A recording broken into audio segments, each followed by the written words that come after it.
more challenging than doing innovation is to present our company in 5 minutes, but that's what they're gonna do. And we're gonna start with OFS Optical Fiber, and then Skyline Optics Laser 2000, and then with.com. So please, so let's start then with Paul Egg from OFS, please. Thank you very much.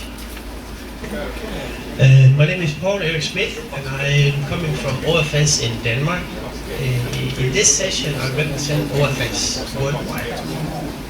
OFS Optical Fiber solution is all what we are doing. So I don't know how many of you are familiar with OFS in your daily work, but optical fiber is everything what we are doing, and everything with that.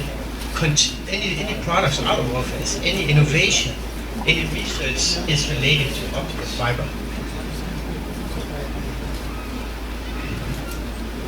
So, who are we?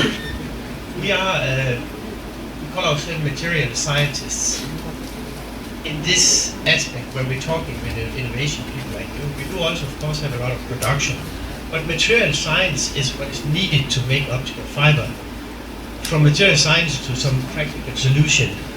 It is chemistry, in the chemistry of a fiber, knowing everything about glass, polymer, and ceramics. That is the three products we use to make solutions to our customer. We need to understand some physics, a good deal of optics, of course. We do some design for harsh environment. In the past, we didn't do that many things because we were solely focusing on telecommunication, where you just make some glass with a polymer coating. But these days we are also going into other areas like oil and gas, like medical, automotives, and also in space and in deep water. We do also have manufacturing of our fibers and solution components. We do, within OFS, we can do all tests, reliability testing that you need to comply to the environment that you're working in, on the time scale you're working in, if you need to have a guarantee of the product work over the next 20 years or 2 years or whatever. We provide practical solution. And this is key for us through collaboration with our customers. We are, of course, a supplier of optical fiber, but we also want to be known as a partner to our customer. So what we do is that we go in and try to analyze, given the problem from the customer, what are they actually, what do they need, and then we try to design something that meet their needs.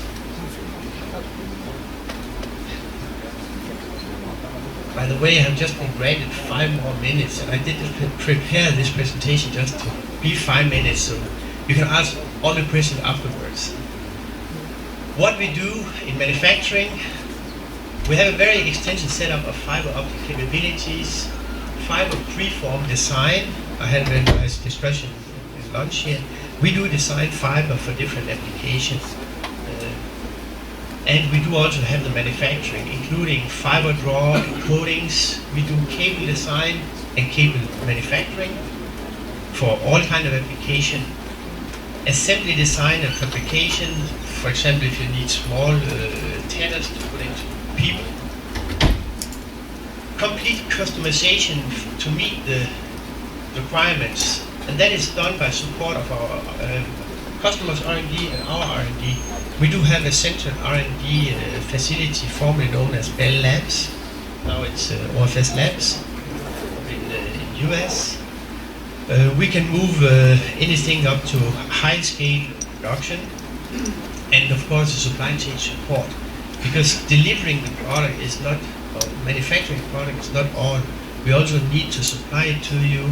We have after and pre-sale and so on. So we are highly professional manufacturing. I just told you a little bit here where we are located focusing these days. Normally we were only in telecommunications, but now we're also looking at the industrial market, in energy, like smart grids, windmills. In the windmill blades you can put some sensors, so we can have a lot of activities in sensors. Also for oil and gas you can put some sensors in the riser cable, and in medical application, also for in-body, if you need to make tethers, so you can put in fiber into human to do so the doctor can do a better job.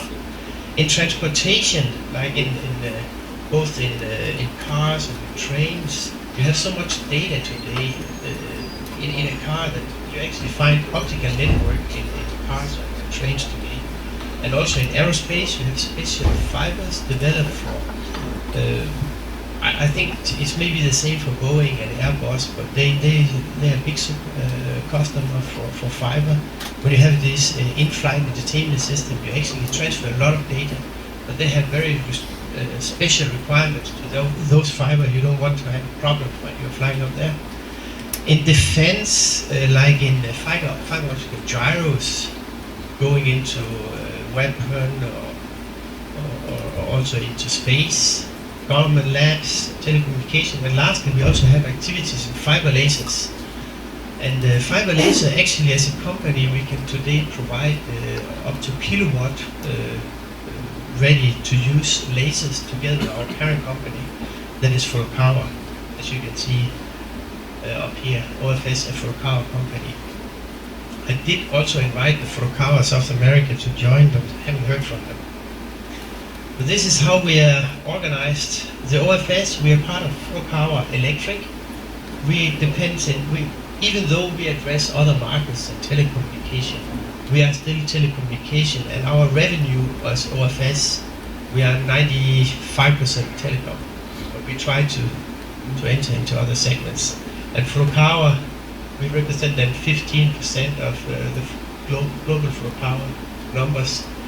And they have offices in South America, and they also have a factory down in Curitiba where they make cables and maybe also they draw some fiber. I don't know exactly the details about it, but they're not here today, unfortunately.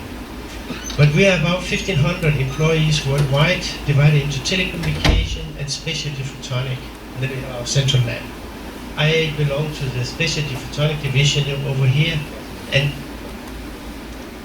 a simple way to distinguish between the division is that telecommunication then transport the light from A to B. In specialty, we manipulate light locally. If it could be dispersion, amplification, or it could go into one of the other examples I'm giving, like fiber optic gyro and so on. So over in this part of the organization, they make a lot of fiber, millions and millions of kilometers of fiber every month. And they deliver it as fiber or cable, and we also have some connectivity, so you can connect all your telecommunication from access to the sub-ocean. So we have fiber that goes under the Atlantic as well as under the Pacific. And I think this is the last slide. It's just giving you a little bit the footprint we have. At OFS, we are focusing in the USA and in Europe. We have in Voronezh in Russia, we have cable as well as Augsburg, Germany. And in Brøndby, Denmark, where I'm from, we both have specialty and transmission. So it's the second biggest facility to draw fiber, like 2 million kilometers a year. And we have factories in the US, they're focusing on different products. These are multimode in Sturbridge, Avon, Connecticut. They make a lot of harsh environment, especially cables like for oil and gas. Somerset, they make the fiber laser stuff that's then sold as oxygen engine out to Furukawa, and Furukawa is building fiber lasers. And Norcross, that's our headquarters, that's in Atlanta, as well as Carrollton is just outside Atlanta. Norcross make standard single fiber, and Carrollton is a cable factory. And then our parent company Furukawa, with whom we work very closely, actually we sell as well fiber out of Furukawa, out of OFS, and it is the same. We have here in Curitiba, and then a lot of facilities around in Asia, Japan, all these countries out there. And they make fiber and cables as well. But in OFS we're more specialized. They don't have a specialty photonic division. I think that was my 5 minutes. Thank you. I think we have time for 2 questions.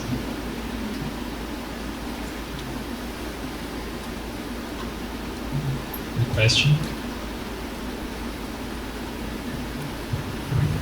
Paul Eric, are you going to Oli Fiber also? Oli Fiber. Yes, we do have Holy Fiber. Okay. Not in production. We have had a lot of activities both in lab and also in Denmark, but it is really R&D more than. Because I heard that on parallel optics today, people working at 160 gigabits per second are already making feasibility on Oli Fiber transmission for, let me say, short distance, a few hundred meters. Yeah, I think actually one of the records I heard that was out in DTU, you made more than 1 terabit over thousands of kilometers, and that is just standards, solid fiber. So personally, I'm not convinced that for transmission it would be a good media. It's so complicated to make only fiber. Very, very complicated. The only thing we have in production, that's what we call the air clad. Like a triple clad, for example, if you want to get extremely high NA, like 0.7, then we can make an air clad, and that's fully patentable by OFS. Another competitor used to be Crystal Fiber, now it's NKT Photonic. They do also make the same kind of fiber, but they do it on our patents, of course. And we don't currently build it in production. We don't need 2 suppliers for that. Thank you. Okay, thank you. Let's thank the speaker again.